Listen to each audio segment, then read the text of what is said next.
Qui n'a jamais pesté contre ça? La clé qui coince, qui refuse d'entrer, ou pire, qui tourne mais rien ne se passe. C'est le petit truc agaçant du quotidien qui peut vite devenir un vrai problème, non? Ah oui, la fameuse bataille avec la serrure récalcitrante. C'est presque un classique. Et souvent, on attend d'être vraiment bloqué pour se dire mince, qu'est-ce que je fais maintenant? Exactement. C'est pour ça qu'aujourd'hui, on s'attaque à un sujet peut-être pas glamour, mais super utile. L'entretien des serrures. On s'appuie sur un guide assez pointu, le guide complet lubrification serrure. Oui, l'idée, c'est de comprendre pourquoi c'est important, quand le faire et surtout comment bien le faire. Parce que lubrifier, ça ne sert pas qu'à dépanner. C'est essentiel pour que ça dure et que ça fonctionne bien, tout simplement. On va voir ce que le guide dit et ce qu'il faut surtout pas faire. Voilà. L'objectif, faire de ce petit geste un réflexe malin. Alors c'est parti, on explore ce mécanisme qu'on utilise tous les jours sans vraiment y penser en fait. Bon, alors, entrons dans le vif du sujet. Pourquoi c'est si important de lubrifier sa serrure? Parce que, comme on disait, on a tendance à le faire seulement quand ça coince déjà, quoi. Oui, et c'est là que le guide insiste beaucoup.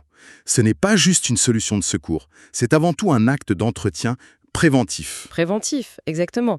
L'idée, c'est d'éviter d'en arriver au blocage complet. C'est vraiment la différence entre subir le problème et l'anticiper. Et les avantages sont clairs. On s'évite le stress de rester coincé dehors et surtout, on fait durer le mécanisme beaucoup, beaucoup plus longtemps. Ok, mais alors, pourquoi c'est si crucial d'y penser avant d'avoir le problème? Tant que ça tourne, on se dit que c'est bon, non? Ben, c'est logique de penser ça, mais c'est un peu court terme. Il faut imaginer ce qu'il y a dedans, dans une serrure. C'est plein de petites pièces métalliques hyper précises, les goupilles, les contre-goupilles, des petits ressorts, tout ça doit bouger parfaitement quand on met la clé. Et à chaque fois qu'on utilise la clé, ça frotte, j'imagine, métal contre métal. Voilà, exactement. Et cette friction, à la longue, ça use. Mais il n'y a pas que ça. Il y a aussi la poussière, des microparticules qui viennent de l'extérieur, qui s'infiltrent, qui s'accumulent. Ah oui, et donc la lubrification régulière, ça fait deux choses importantes. Un, ça réduit énormément cette friction qui abîme tout. Et deux, ça dépose un film protecteur qui va, en quelque sorte, repousser un peu l'humidité et la saleté. C'est pour ça que le guide, comme la plupart des pros, dit de le faire 1 à 2 fois par an. 1 ou 2 fois par an, ça paraît peu pour un truc qu'on utilise tous les jours. Et c'est ça qui est intéressant, et le guide le montre bien. C'est l'impact énorme qu'un geste aussi simple, fait juste 1 ou 2 fois par an, peut avoir. C'est quelques minutes. Franchement, c'est rien. Hmm, Mais ça peut éviter des galères et des frais de serrurier qui, eux, sont pas donnés. C'est vraiment l'idée de prévenir plutôt que guérir. Le mantra, c'est ça. compris. La prévention avant tout. Alors maintenant, un point super important et apparemment source de beaucoup d'erreurs. Le choix du produit. Et là, ça devient vraiment intéressant. Parce que le réflexe, souvent, c'est quoi? C'est de prendre la première huile qui traîne ou le spray dégrippant universel. Ah, l'erreur classique. Et le guide, très très clair là-dessus. Il déconseille formellement certains produits. On pense aux huiles de cuisine, évidemment, ça paraît logique, mais aussi aux graisses épaisses, genre graisse mécanique. Et même, attention, le fameux WD-40 classique. Le bleu, là, celui que tout le monde a chez soi. Le WD-40. Ah bon? Mais pourtant, on l'utilise pour tout ce qui coince. Pourquoi pas les serrures? Le problème de tous ces produits, huile, graisse, WD-40 classique, c'est leur texture. Ils sont, bah, ils sont gras, huileux. Alors oui, sur le coup, ça peut donner l'impression que ça débloque, parce que ça chasse l'humidité, ça lubrifie un peu, là, tout de suite. Il y a un mais? Oui, il y a un gros mais, c'est un piège. Justement parce qu'ils sont gras, ils vont agir comme un aimant. Ils attirent et retiennent la poussière, les petites saletés, toutes les particules fines. Ah, d'accord. Au lieu de protéger, ils créent une espèce de pâte, un mélange de gras et de crasse, qui s'accumule à l'intérieur du cylindre. Et cette pâte, elle devient abrasive avec le temps. Donc, en voulant bien faire, on risque d'encrasser encore plus la serrure à moyen terme. C'est exactement ça. Cette pâte va venir gommer les goupilles, les empêcher de bouger librement, et au final, ça va causer des blocages encore plus sérieux que ceux qu'on voulait régler au départ. C'est totalement contre-productif par rapport à l'objectif de prévention, quoi. Le guide insiste vraiment là-dessus. C'est bon à savoir, ça. Je pense que beaucoup de gens font cette erreur. Alors, du coup, qu'est-ce qu'il faut utiliser? Quels sont les bons produits selon le guide? Alors, le guide est formel. Il faut choisir des lubrifiants dits secs, ou en tout cas spécifiques pour les serrures. Il y en a 3 grandes familles qui seront recommandées. Les sprays à base de poudre de graphite, Graphite, oui, ça me dit quelque chose. ceux à base de silicone et les lubrifiants au PTFE. PTFE, c'est le nom un peu technique pour le téflon. Graphite, silicone, PTFE. D'accord. Et qu'est-ce qu'ils ont de spécial, eux, par rapport aux huiles classiques? Leur super pouvoir, si on veut, c'est qu'ils lubrifient sans être gras ou collants. Ils déposent un film très fin qui réduit les frottements, mais surtout, ils sèchent vite. Et c'est ça la clé. Le film qui reste est sec. Il n'attire pas la poussière, donc. Voilà. Ils facilitent le mouvement des pièces, mais ils ne transforment pas l'intérieur de la serrure en piège à crasse. Le mécanisme reste propre plus longtemps. Et ça, c'est essentiel pour que ça fonctionne bien et que ça dure. D'accord. Et est-ce que le guide dit s'il y a un meilleur choix entre graphite, silicone et PTFE? Ou c'est un peu pareil? Il donne quelques nuances. Le graphite en poudre, c'est un grand classique, très efficace, notamment par grand froid parce que ça ne gèle pas comme une huile. Par contre, ça peut être un peu salissant si on en met partout. Ok. Les sprays au silicone, c'est un bon choix polyvalent. C'est propre, ça repousse bien l'humidité. Et les sprays au PTFE, au téflon donc, c'est souvent vu comme le top. Ça offre une super lubrification sèche, très durable, ça résiste bien aux températures, à la pression. Mhm. Le choix final peut dépendre un peu de la serrure, de l'environnement, si c'est dehors, exposé à la poussière, à l'humidité. Mais l'important, c'est que ces trois-là sont infiniment mieux que les produits gras. Message reçu. Un lubrifiant sec, non gras et si possible étiqueté pour serrure. Fini l'huile de la chaîne de vélo ou le spray multi-usage fourre-tout. Ok, on a le bon produit. Mais avant de se précipiter pour en mettre partout, le guide insiste sur une étape qu'on oublie souvent. Nettoyer avant de lubrifier. C'est tentant de juste pchiter sur la saleté, non? Oui, mais ce serait dommage. Ça réduirait beaucoup l'efficacité. Le guide est clair. Il faut préparer le terrain. Et c'est simple, hein. L'action de base, c'est juste de bien nettoyer l'entrée du cylindre là où on met la clé, avec un chiffon propre et sec, pour enlever la poussière, les petites toiles d'araignée, le pollen, enfin toute la saleté visible qui s'accumule. Juste à coup de siphon, ça suffit. Pour un entretien normal, sur une serrure qui n'a pas été maltraitée avec de mauvais produits avant, oui, souvent, ça suffit. Mais le guide soulève un point important. Qu'est-ce qu'on fait si on a déjà mis de l'huile, de la graisse ou du WD-40 dedans par le passé?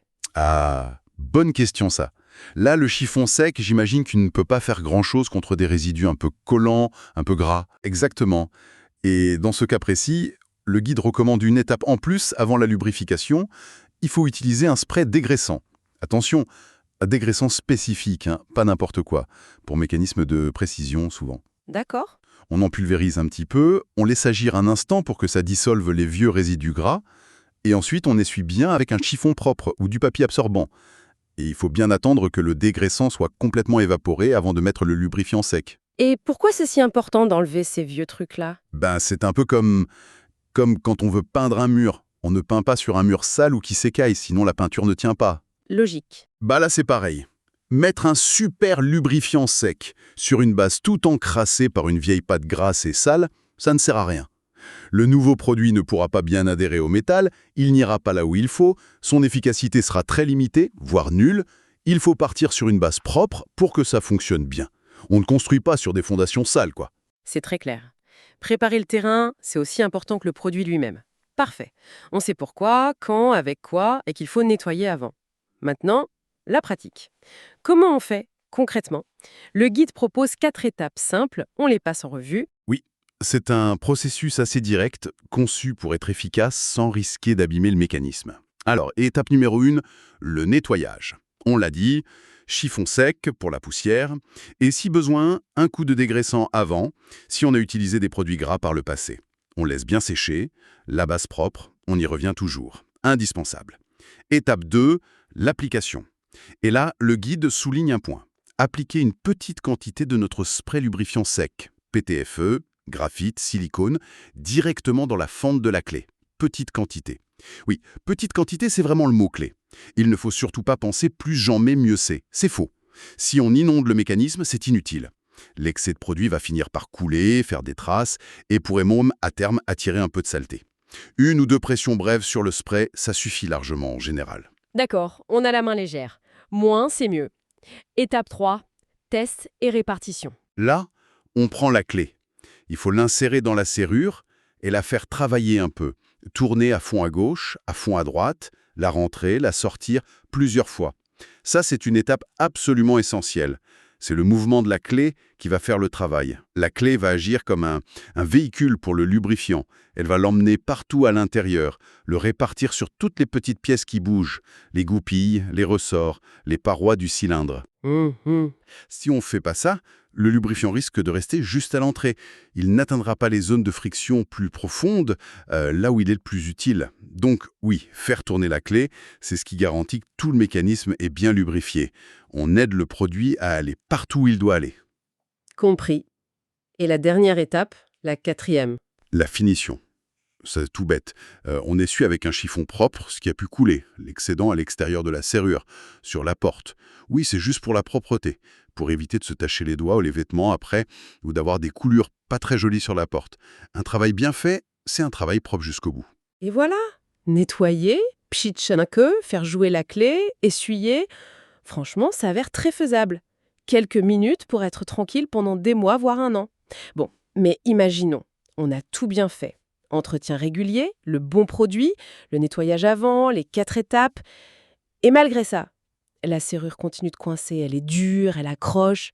Qu'est-ce qu'on fait? Est-ce que la lubrification a ses limites? Oui, absolument. Et c'est un point important que le guide aborde. La lubrification, c'est super pour l'entretien, pour régler les problèmes de friction, de début d'encrassement. Mais ce n'est pas magique. Ça ne répare pas une pièce qui est cassée ou tordue ou juste trop vieille, trop usée. Et comment on sait que le problème est plus sérieux qu'un simple manque de lubrifiant? Quels sont les signes qui doivent nous alerter? Le guide en liste quelques-uns. Si la clé a toujours autant de mal à rentrer ou à tourner, même juste après avoir mis le bon produit, si on sent un point vraiment dur, un cran qui n'était pas là avant, ou si on entend des bruits bizarres, un grincement métallique, un clic suspect quand on tourne la clé. D'accord. Tout ça, ce sont des signes que le problème est sans doute mécanique, à l'intérieur. Et le signal d'alarme principal, c'est si le blocage persiste malgré une bonne lubrification faite dans les règles. Et là, qu'est-ce qu'on fait? On essaie de forcer un peu, on tente un autre produit au cas où? Ah non, surtout pas. Forcer la clé, c'est le meilleur moyen de la casser net dans la serrure. Et là, c'est la catastrophe. On complique tout. Essayer d'autres produits, ça ne servira à rien si une pièce est abîmée. La recommandation du guide est très claire. On n'insiste pas, on arrête tout et on appelle un serrurier professionnel. Pas de bricolage maison. Non, essayer de démonter soi-même une serrure si on n'y connaît rien, c'est risquer de faire plus de dégâts encore, ou pire, de compromettre la sécurité de la serrure. Mieux vaut laisser faire un pro. Et le serrurier, il va faire quoi exactement que nous, on ne peut pas faire? Déjà, il a l'œil, l'expérience et les outils pour comprendre ce qui se passe vraiment. Il va examiner la serrure, voir comment la clé bouge, vérifier l'état des goupilles, du cylindre. Il va chercher s'il y a une pièce qui est visiblement usée, une goupille tordue, un ressort cassé. Parfois, c'est aussi un problème d'alignement avec la gâche, la partie sur le cadre de la porte. Et une fois qu'il a trouvé la cause exacte, il peut proposer la bonne solution. Des fois, une petite réparation suffit, genre changer juste une pièce. D'autres fois, si c'est trop usé ou si le cylindre est vraiment fatigué, il faudra le changer. Et puis, si la serrure est très vieille ou pas très sûre, il peut conseiller de tout remplacer pour quelque chose de plus moderne et sécurisé. Donc, il ne fait pas que dépanner, il apporte aussi une solution durable et sûre. C'est ça. Et le guide ajoute un truc intéressant. Un bon serrurier pourra aussi vous donner des conseils pour l'avenir. Quel type de lubrifiant est le mieux pour votre serrure spécifique? Comment bien l'entretenir? C'est une source d'infos fiable et personnalisée pour ne pas que le problème revienne. Bien, je crois qu'on a fait un bon tour d'horizon grâce à ce guide. Si on devait résumer les points vraiment essentiels à retenir, d'abord, la lubrification, ce n'est pas juste quand ça coince. C'est un vrai geste d'entretien préventif à faire 1 ou 2 fois par an. Absolument. Ensuite, le choix du produit, c'est crucial. On oublie les huiles, les grasses, le WD-40 bleu. On prend un lubrifiant sec spécifique, PTFE, graphite ou silicone. Un truc qui lubrifie sans coller la saleté. 3e point clé, on nettoie toujours avant. Un coup de chiffon sec et si besoin un dégraissant pour enlever les vieux résidus. Après, c'est simple, nettoyer, une petite dose de produit, on fait jouer la clé pour bien répartir et on essuie ce qui dépasse. Et enfin, 4e, savoir s'arrêter. Si malgré tout ça, ça coince encore, c'est qu'il y a un problème mécanique. Là, on ne force pas, on n'insiste pas, on appelle un serrurier pro. Alors concrètement, qu'est-ce que ça change pour nous au quotidien, tout ça? Ça change qu'avec un tout petit effort, quelques minutes par an, le bon produit, on peut s'éviter pas mal de stress, de frustration et de dépenses imprévues chez le serrurier. C'est une façon simple et efficace de s'assurer que nos serrures fonctionnent bien tous les jours, de protéger notre maison et surtout de les faire durer beaucoup plus longtemps. Un petit geste pour une grande tranquillité d'esprit en fait. C'est très clair. Et pour finir, peut-être une petite question pour élargir un peu la perspective? Oui, pourquoi pas. Maintenant qu'on a bien vu l'intérêt de lubrifier préventivement les serrures avec le bon produit, ça peut amener à se demander, est-ce qu'il n'y a pas d'autres mécanismes, d'autres objets qu'on utilise tous les jours, mais qu'on néglige un peu, et qui pourraient, eux aussi, bénéficier d'une petite attention préventive pour mieux fonctionner, plus longtemps et en silence. C'est une excellente question. Spontanément, on pense aux charnières des portes ou des fenêtres qui grincent là, Mhm. aux mécanismes des volets roulants peut-être, les cadenas dehors sous la pluie, même les petites roulettes des chaises de bureau, les outils de jardin, les tiroirs qui coulissent mal. La liste est longue en fait. Exactement. Le principe de choisir le bon produit, que ce soit un lubrifiant, un nettoyant, et de l'appliquer avant que les problèmes n'arrivent, ça s'applique à plein de choses autour de nous. C'est une invitation à regarder notre environnement matériel différemment, à penser à cet entretien discret mais tellement utile. Une piste de réflexion, oui.